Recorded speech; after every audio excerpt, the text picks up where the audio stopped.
Welcome to 5 Minutes with not a BI Rabbi. Rabbi Infeld invited me to present this week's segment as part of BI Primetime, where I will talk about my newly published book titled The Whirl of Words, which is all about word puzzles, past and present.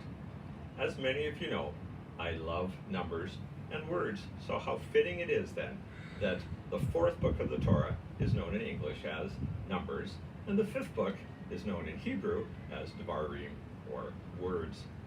Number comes from an Indo-European root word meaning share or portion, and that's what parashah means, a portion or a section.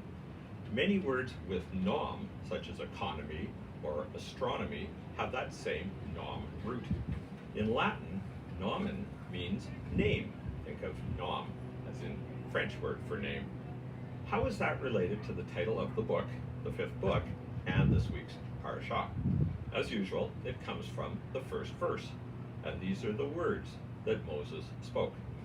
But Devarim has a second name in Hebrew, Mishneh Torah, or repetition of the Torah. The Greek translation led to the English name Deuteronomy. Notice the nom in Deuteronomy.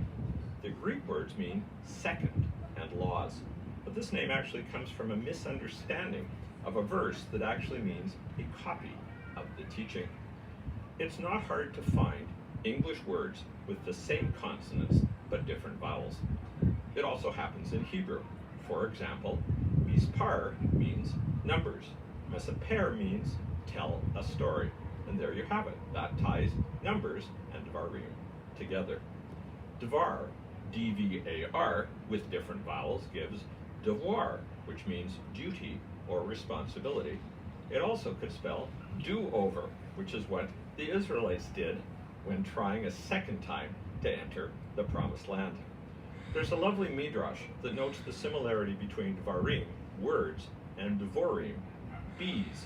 The midrash comments that Moses' criticisms of the people were like stings of a bee. A bee sting hurts the person stung, but it hurts the bee more, causing death. Why does the Torah need a second telling? Repetition is the key principle of teaching. Let me say that again. Repetition is the key principle of teaching. We're used to this in our services. Think of the reader's repetition of the Amidah. Not everyone listens the same way or with the same intensity. We hear different things each time we listen to something. And if there's a big time gap between the two tellings, we have changed. The Israelites who left Egypt were not the same physically or psychologically as those ready to enter the Promised Land.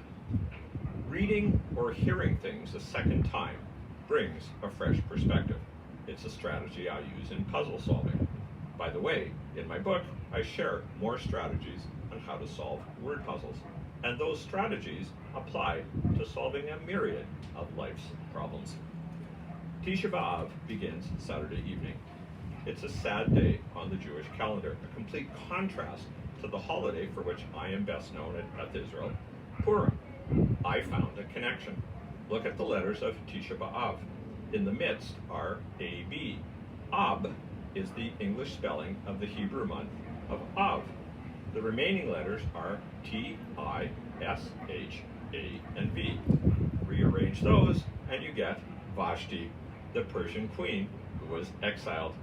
The destruction of the two temples was a spiritual exile for the Jews, and it happened in Av. In the weeks before Tisha B'Av, we read 3 haftarot of admonition or rebuke. A midrash imagines God as saying, Moses, you have rebuked the people. They have accepted the rebuke meekly. Now bless them. Rabbi Gordis writes, the events that we commemorate on the 9th of Av remind us of what can happen when our people make mistakes.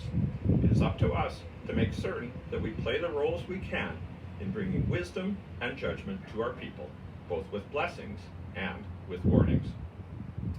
As we begin the book of Devarim, think about the issues that could make us different and better if only we let them. Moses urges us to find the words and then carry out the deeds that can transform the world. Words and deeds, or the way I say it, words indeed.